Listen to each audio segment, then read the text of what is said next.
Daily എത്ര സമയം പഠിച്ചാൽ ഫുൾ എ പ്ലസ് ഉറപ്പാക്കാം?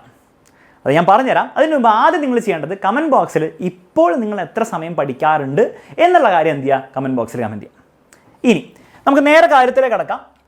ഒരു ദിവസം എത്ര മണിക്കൂർ പഠിച്ചാൽ നിങ്ങൾക്ക് എന്ത് ചെയ്യാം, ഫുൾ എ പ്ലസ് കിട്ടും. അപ്പോൾ അത് ആശ്രയിക്കുന്നത് നിങ്ങളുടെ ഓണപ്പരീക്ഷയുടെ റിസൾട്ടും കൂടി വെച്ചിട്ടാണ്. കാരണം നിങ്ങൾക്ക് തന്നെ ഗസ് ചെയ്യാവുന്നുള്ളൂ. ചില കുട്ടികളുണ്ടാവും 1 മണിക്കൂർ പഠിച്ചിട്ട് ഫുൾ എ പ്ലസ് വാങ്ങുന്നവർ, ചില കുട്ടികളുണ്ടാവും 3 മണിക്കൂർ പഠിച്ചിട്ടും ഫുൾ എ പ്ലസ് വാങ്ങാൻ പറ്റാത്തവർ. അപ്പോൾ ഓരോ കുട്ടികളനുസരിച്ച് ഡിപ്പെൻഡ് ചെയ്യും. അപ്പോൾ അതുകൊണ്ടാണ് ഞാൻ പറയുന്നത്, നിങ്ങളുടെ ഓണപ്പരീക്ഷയുടെ റിസൾട്ടിൻ്റെ അടിസ്ഥാനം വെച്ചിട്ട് നമുക്ക് എന്ത് ചെയ്യാം, അതിനെ ഒരു ബേസ് ആക്കിയിട്ട് നമുക്ക് എന്ത് ചെയ്യാം, നമുക്ക് ഈ ഒരു കാൽക്കുലേഷൻ ചെയ്യാം. ഓക്കെ, അതിന് നിങ്ങൾ മനസ്സിലാക്കേണ്ടത് ഫസ്റ്റ് ഓഫ് ഓൾ നിങ്ങൾ ഏത് ലെവലിലാണ് വീഴുന്നതെന്ന് നിങ്ങൾ ആലോചിക്കണം. അതായത് 90% മുകളിലാണോ, അതായത് നിങ്ങളുടെ ഓരോ പരീക്ഷയിലും ഓൺ ആവറേജ് നിങ്ങൾക്ക് ഒരു 90% മുകളിൽ കിട്ടിയിട്ടുണ്ടോ നിങ്ങൾ നോക്കുക. അങ്ങനെയാണെങ്കിൽ നിങ്ങൾ ഏതാണ്ട് ഇപ്പോൾ പഠിക്കുന്ന പോലെ തന്നെ പഠിച്ചാൽ മതി. കാരണം നിങ്ങൾ എത്രയോ മണിക്കൂർ ഡെയിലി പഠിച്ചിട്ടായിരിക്കുമല്ലോ നേടിയെടുത്തിട്ടുണ്ടാവും. അങ്ങനെ തന്നെ പഠിച്ചാൽ മതി. ഇനി നിങ്ങൾ ഡെയിലി പഠിക്കാണ്ടാണ് ഇത് നേടിയെടുത്തെങ്കിൽ നിങ്ങൾ ഡെയിലി പഠിച്ച് തുടങ്ങണം, അല്ലെങ്കിൽ പിന്നീട് അതൊരു ഡിസഡ്വാൻറ്റേജ് ആവും. ഓക്കെ, ഒരു പക്ഷേ ഓണപ്പരീക്ഷയിൽ 3-4 ചാപ്റ്ററൊക്കെ ഉണ്ടാവുള്ളൂ അല്ലേ ഓരോ സബ്ജക്റ്റിലും. അത് ചിലപ്പോൾ നിങ്ങൾക്ക് എന്താ ഡെയിലി പഠിക്കാണ്ട് നിങ്ങൾക്ക് ഭയങ്കര ബുദ്ധിയുള്ളതുകൊണ്ടോ അല്ലെങ്കിൽ നിങ്ങൾക്ക് അതിനുള്ള പഠിക്കാനുള്ള ഒരു കഴിവുള്ളതുകൊണ്ട് നിങ്ങൾ ചിലപ്പോൾ അവസാനം അടിച്ചുപൊളി പഠിച്ചിട്ടുണ്ടാവും. പക്ഷേ പബ്ലിക് എക്സാമൊക്കെ ആകുമ്പോഴത്തേക്കും നിങ്ങൾക്ക് കുറച്ച് ചാപ്റ്റേഴ്സ് അല്ല കുറേ ചാപ്റ്റേഴ്സ് ഉണ്ടാവും. അപ്പോൾ അത് നിങ്ങൾ അവസാനം മാത്രം പഠിച്ചാൽ കാര്യം നടക്കുന്നുണ്ടാവില്ല. അപ്പോൾ നിങ്ങൾ അങ്ങനെ ഡെയിലി പഠിക്കാത്ത കുട്ടിയാണെങ്കിൽ നിങ്ങൾ ഡെയിലി പഠിച്ച് തുടങ്ങണം. അങ്ങനെ ഡെയിലി തീരെ പഠിക്കാണ്ട് നിങ്ങൾ ഇത്രയും നേടിയ ആളാണെങ്കിൽ നിങ്ങൾ ഡെയിലി പഠിക്കുമ്പോൾ ഒരു 1 to 1.5 hours മിനിമം പഠിച്ചു തുടങ്ങാം. മിനിമം. ഓക്കെ, എല്ലാം ഞാൻ മിനിമം ആണ് പറയുന്നത്. നീ പറയാൻ പോകുന്നത് മിനിമം ആയിരിക്കും. എപ്പോഴും എത്രത്തോളം നിങ്ങൾ കൂട്ടാൻ നിങ്ങൾക്ക് പറ്റുന്നോ അത്രത്തോളം ബെനിഫിറ്റേ നിങ്ങൾക്ക് ചെയ്യുള്ളൂ. അതിൽ കൂടുതൽ പഠിച്ചുകൊണ്ട് എന്താണ് കുറഞ്ഞ മാർക്ക് കിട്ടുമോ അല്ലെങ്കിൽ എഫക്റ്റീവ്നെസ് കുറയോ എന്നുള്ള പ്രശ്നമൊന്നുമില്ല. എത്രത്തോളം കൂടുതൽ പഠിക്കാൻ പറ്റും അത്രത്തോളം കൂടുതൽ പഠിക്കും. പക്ഷേ ഞാൻ ഒരു ക്രൈറ്റീരിയ തരാണ്. രണ്ടാമത്തത്, നിങ്ങൾ ഓൺ ആവറേജ് 80 to 90% ആണ് നിങ്ങൾക്ക് കിട്ടിയത്, 80+ ആണ് കിട്ടിയെങ്കിൽ നിങ്ങൾ ഇതുവരെ പഠിച്ച സമയം തന്നെ പഠിക്കുക. മിനിമം ഒരു അരമണിക്കൂറെങ്കിലും നിങ്ങൾ ആഡ് ചെയ്തേ പറ്റുള്ളൂ. പറ്റുമെങ്കിൽ 1 മണിക്കൂർ, മിനിമം അരമണിക്കൂർ നിങ്ങൾ ആഡ് ചെയ്യണം. എന്നാലും നിങ്ങൾക്ക് 80% കടന്ന് 90%-ന് മുകളിൽ, അതായത് ആ A+ ലെവലിലേക്ക് എത്തിക്കാൻ സാധിക്കുള്ളൂ. ഇനി വേണം നിങ്ങൾക്ക് ഇങ്ങനെ ആലോചിക്കാം, നിങ്ങൾക്ക് ചില സബ്ജക്റ്റിൽ 90 ഒക്കെ കിട്ടി, A+ കിട്ടി, പക്ഷേ ചിലതിൽ 80-ൻ്റെ അവിടേക്ക് ഉള്ളൂ എങ്കിൽ ആ സബ്ജക്റ്റിന് കൂടുതൽ സമയം നിങ്ങൾ എന്ത് ചെയ്യുക, സ്പെൻഡ് ചെയ്യാൻ വേണ്ടി ശ്രമിക്കാം. അങ്ങനെ നിങ്ങൾക്ക് വേണം ചിന്തിക്കാം. 70 to 80% നിങ്ങളുടെ മാർക്ക് ഉള്ളൂ എങ്കിൽ നിങ്ങൾ പണ്ടത്തേനേക്കാളും എക്സ്ട്രാ അങ്ങനെയൊന്നല്ല ഞാൻ പറയാൻ പോകുന്നത്. നിങ്ങൾ മിനിമം 2 മണിക്കൂർ to 2.5 മണിക്കൂർ ഡെയിലി പഠിക്കാൻ റെഡിയാവാം. ഇനി അയ്യോ 2 മണിക്കൂർ എന്നൊക്കെ ചിന്തിക്കുന്നവർ ഇത് രാവിലത്തെ സമയം കൂടെ കൂട്ടിയിട്ടുണ്ട്. അപ്പോൾ രാവിലത്തെ സമയം നിങ്ങൾക്ക് യൂസ് ചെയ്യാം. വൈകുന്നേരം നിങ്ങൾക്ക് ഇഷ്ടംപോലെ സമയമുണ്ട്. 5 മണിക്ക് വീട്ടിൽ വരുന്ന കുട്ടിയെ സംബന്ധിച്ചിടത്തോളം 5 മണി മുതൽ 10 മണി വരെ 5 മണിക്കൂറുണ്ട്. അതിൽ 2 മണിക്കൂർ നിങ്ങൾ പഠനത്തിന് മാറ്റി വെച്ച് 3 മണിക്കൂർ നിങ്ങൾ എന്ത് വേണം ചെയ്തോ. അതുകൂടാതെ രാവിലെ നിങ്ങൾക്ക് സമയമുണ്ട്. അപ്പോൾ അത് സ്പ്രെഡ് ഔട്ട് ചെയ്യുകയാണെങ്കിൽ വൈകുന്നേരം നിങ്ങൾ 2 മണിക്കൂർ പഠിച്ചാലും കുഴപ്പമില്ല. വൈകുന്നേരം 1.5 മണിക്കൂറും രാവിലെ 1/2 മണിക്കൂറും പഠിച്ചാൽ 2 മണിക്കൂറായി. പക്ഷേ അതും മിനിമമാണ് എന്നുള്ള കാര്യം മനസ്സിലാക്കാം. മിനിമമാണ്. എപ്പോഴും എക്സ്ട്രാ ചെയ്താൽ അതിൻ്റെ ബെനിഫിറ്റ് ഉണ്ടാവും.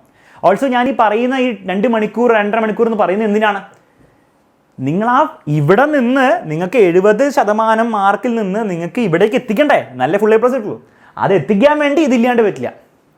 നിങ്ങൾക്ക് വീണ്ടും ഇത് തന്നെയാണ് കിട്ടണമെങ്കിൽ നിങ്ങളിപ്പോൾ ചെയ്താൽ മതി, കുഴപ്പമൊന്നുമില്ല. ഓക്കെ, എല്ലാ 70% കുട്ടികൾ കിട്ടിയ കുട്ടികളും 2 മണിക്കൂർ പഠിക്കണം എന്നല്ല ഞാൻ പറയുന്നത്. നിങ്ങൾക്ക് അവിടേക്ക് എത്തണം എന്ന് ആഗ്രഹം ഉണ്ടെങ്കിൽ വേണ്ടേ, അവിടേക്ക് എത്തണ്ടേ വേണ്ടേ, അതിനല്ലേ ഈ വീഡിയോ കാണുന്നത്. അങ്ങനെ ആഗ്രഹം ഉണ്ടെങ്കിൽ ഇത് പഠിക്കണം.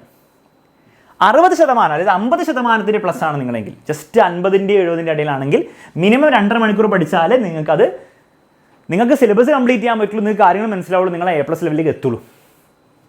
ഓക്കെ, അപ്പോൾ ഇതാണ് ബേസിക് ക്രൈറ്റീരിയ ആണ്. വളരെ സിമ്പിൾ ലോജിക്ക് വെച്ചിട്ടുണ്ടാക്കി. ഇതാണ് നിങ്ങൾക്ക് വേണം ആലോചിച്ചുണ്ടാക്കാം. പക്ഷേ നിങ്ങൾക്ക് ചിലപ്പോൾ അത് ആലോചിക്കാൻ നിങ്ങൾക്ക് ചിലപ്പോൾ അങ്ങനെ ഒരു ചിന്ത വന്നിട്ടുണ്ടാവില്ല. അപ്പോൾ ഈ ഒരു ലോജിക്ക് വെച്ചിട്ട് നിങ്ങൾ എന്ത് ചെയ്യുക, ഡെയിലി ഇനി പഠിച്ചു തുടങ്ങാം. ഓക്കെ, ഇതാണ് ഏറ്റവും ബേസിക് കാര്യം. ഇനി നിങ്ങൾ ഈ ഡെയിലി പഠിക്കുന്നതിലും നിങ്ങൾ കുറച്ച് കാര്യങ്ങൾ ശ്രദ്ധിക്കണം. വെറുതെ എല്ലാ ദിവസവും ഇങ്ങനെ പഠിച്ചുകൊണ്ടിരുന്നാൽ പോരാ, അതിനും ഒരു സ്ട്രാറ്റജി ഉണ്ട്. ഓക്കെ, അതായത് നിങ്ങളിപ്പോൾ ലെറ്റ്സ് സേ ഒരു എക്സാമ്പിൾ ഞാൻ തരാം. ലെറ്റ്സ് സേ ഒരു വൈകുന്നേരത്തെ ഒരു ദിവസത്തെ ടൈം ടേബിളാണ്. വൈകുന്നേരം 5 മണിക്ക് വരുന്നു, 6 മണി വരെ ഞാൻ ഇലക്ട്രോമാഗ്നറ്റിക് ഇൻഡസ്ട്രി ഒരു ചാപ്റ്റർ ഞാൻ പഠിക്കുന്നു. ഏതെങ്കിലും ചാപ്റ്റർ, ഇപ്പോൾ ചാപ്റ്ററിൻ്റെ പേരൊക്കെ ഞാൻ വെറുതെ എക്സാമ്പിൾ എടുത്താണ്. ഒരു ചാപ്റ്റർ പഠിക്കുന്നു നല്ല കാര്യം. എന്നിട്ട് 1 മണിക്കൂറായി. ഇനി ഞാൻ 1 മണിക്കൂർ കൂടി അടുത്ത ചാപ്റ്റർ വേറെ എന്തെങ്കിലും പഠിക്കുമോ? ഇല്ല. എല്ലാ ദിവസവും നിങ്ങൾ ഇങ്ങനെ പഠിച്ചുകൊണ്ടിരുന്നാൽ ഈ പഠിച്ച കാര്യങ്ങൾ മറന്നുപോലെ. അപ്പോൾ അതിനെന്ത് ചെയ്യും? റിവിഷൻ. അവിടെയാണ് റിവിഷൻ്റെ ഇമ്പോർട്ടൻസ് വരുന്നത്. അതായത് നിങ്ങൾ ഇതിന് മുൻപ് പഠിച്ച ചാപ്റ്റേഴ്സ് നിങ്ങൾ റിവൈസും കൂടി ചെയ്തുകൊണ്ടിരിക്കണം. അല്ലെങ്കിൽ ഏതൊരാൾക്കും മറന്നു പോവും, അതിലൊരു സംശയമില്ല. ഓക്കെ. ഓൾസോ എങ്ങനെ മറന്നു പോകാതെ പഠിക്കാമെന്നുള്ള ഒരു വീഡിയോ ഞാൻ ചെയ്തിട്ടുണ്ട്, അത് ഡിസ്ക്രിപ്ഷനിൽ ലിങ്ക് കൊടുത്തിട്ടുണ്ട്, അത് നിങ്ങൾ എന്തായാലും കാണാം. എങ്ങനെ എഫക്റ്റീവ്ലി റിവൈസ് ചെയ്യണം, ഏറ്റവും എഫക്റ്റീവ്ലി ഓർത്ത് വെക്കുക എന്നുള്ള കാര്യം ഞാൻ കമൻറ്റ് ബോക്സിൽ കൊടുത്തിട്ടുണ്ട്, ഡിസ്ക്രിപ്ഷനിൽ കൊടുത്തിട്ടുണ്ട്, അത് കാണാം. ഓക്കെ. അപ്പോൾ റിവിഷനാണ് അടുത്ത ഒരു സമയം. അപ്പോൾ നിങ്ങൾ 2 മണിക്കൂർ പഠിക്കുകയാണെങ്കിൽ 1 മണിക്കൂർ നിങ്ങൾ പഠിക്കാനും 1 മണിക്കൂർ റിവൈസ് ചെയ്യാനും വേണ്ടി ഉപയോഗിക്കുക പഠിച്ച കാര്യങ്ങൾ. ഓക്കെ. റിവൈസ് ചെയ്യുമ്പോൾ ഒരു കാര്യം ഇപ്പോൾ ശ്രദ്ധിക്കേണ്ടത്, ഞാൻ മറ്റേ വീഡിയോയിലും പറയുന്നുണ്ട്, നിങ്ങൾ എന്ത് ചെയ്യരുത്, വീണ്ടും ആ ബുക്ക് എടുത്ത് വീണ്ടും വായിച്ചുകൊണ്ടിരിക്കരുത്. നിങ്ങൾ ആ ബുക്ക് എടുത്തിട്ട് പൊത്തി പിടിക്കുക, എന്നിട്ട് എന്തായിരുന്നു ആ കാര്യത്തിൽ അതിൻ്റെ ആ ഹെഡിങ്ങിൻ്റെ ഇടയിൽ എന്ന് ഓർത്തെടുക്കാൻ ശ്രമിക്കുക. എന്നിട്ട് ഓർത്തെടുത്തിട്ട് നോക്കുക, ഇന്ന കാര്യങ്ങൾ ഞാൻ മിസ് ഔട്ട് ചെയ്തിട്ടുണ്ട്, അപ്പോൾ ഞാൻ പഠിച്ചെടുക്കണം. മാത്സിലാണെങ്കിൽ ക്വസ്റ്റ്യൻസ് ചെയ്യുക, ആൻസർ നോക്കി പഠിക്കരുത്, ക്വസ്റ്റ്യൻസ് ചെയ്യുക, എന്നിട്ട് തെറ്റുമ്പം പഠിക്കുക, ഇതായിരുന്നു സംഭവം, അങ്ങനെ ആ രീതി പഠിക്കണം. ഓക്കെ. പിന്നെ രാവിലെയും കുറച്ച് സമയം, അതിൽ രാവിലെ കൂടുതലും പഠിക്കാനായിരിക്കും നല്ലത്. പക്ഷേ ചിലവർക്ക് റിവൈസ് ചെയ്യാനാണ് നല്ലത് നിങ്ങൾക്ക് തോന്നുകയാണെങ്കിൽ, രാവിലെ പഠിക്കാനൊന്നും നടക്കില്ല സാർ, ഭയങ്കര ഉഴപ്പാണ്, അപ്പോൾ റിവൈസ് ചെയ്യുന്നതാണ് നല്ലതെന്ന് തോന്നുകയാണെങ്കിൽ അങ്ങനെ ചെയ്യാം. ചിലർക്ക് നേരെ തിരിച്ചായിരിക്കും, രാവിലെ വീണ്ടും പഠിച്ചാലും വീണ്ടും പഠിക്കാൻ രാവിലെ ഒന്നും മുടില്ല, പുതിയ എന്തെങ്കിലും പഠിക്കുകയാണെങ്കിൽ ഉണർന്നിരിക്കുള്ളൂ എന്ന് തോന്നുകയാണെങ്കിൽ നിങ്ങൾക്ക് എന്ത് ചെയ്യാം, പുതിയ പഠിക്കാം. പക്ഷേ രാവിലെ പഠിക്കാൻ കുറച്ച് സമയമെങ്കിലും പഠിക്കാൻ വേണ്ടിയിട്ടൊരു ശീലം ഉണ്ടാക്കിയെടുക്കുക. അപ്പോൾ ആ രീതിയിൽ, അതായത് പഠിക്കുക പ്ലസ് റിവൈസ് ചെയ്യുക എന്നുള്ള രീതിയിൽ നിങ്ങളുടെ ടൈം ടേബിൾ ഡിവൈഡ് ചെയ്യണം. പഠിക്കുക മാത്രവും റിവൈസ് മാത്രമല്ല, രണ്ടും കൂടി ഒരു കോമ്പിനേഷൻ ആയിട്ട് വരണം. അപ്പോൾ ബോറടിക്കുകയില്ല, മാത്രമല്ല എഫക്റ്റീവ് ആവും പഠനം. അപ്പോൾ ഇത്രയേ ഉള്ളൂ പഠിക്കേണ്ടത് എങ്ങനെയാണ്, എത്ര മണിക്കൂർ പഠിക്കണമെന്ന്. അപ്പോൾ ഞാൻ പറഞ്ഞതുപോലെ ഒരൊറ്റ സിംഗിൾ നമ്പർ എനിക്ക് പറയാൻ സാധിക്കില്ല. ഓരോ ആൾക്കാരുടെ ലെവൽ അനുസരിച്ചും അവരുടെ കഴിവനുസരിച്ചും നമുക്ക് എന്തേ പറയാൻ സാധിക്കുള്ളൂ.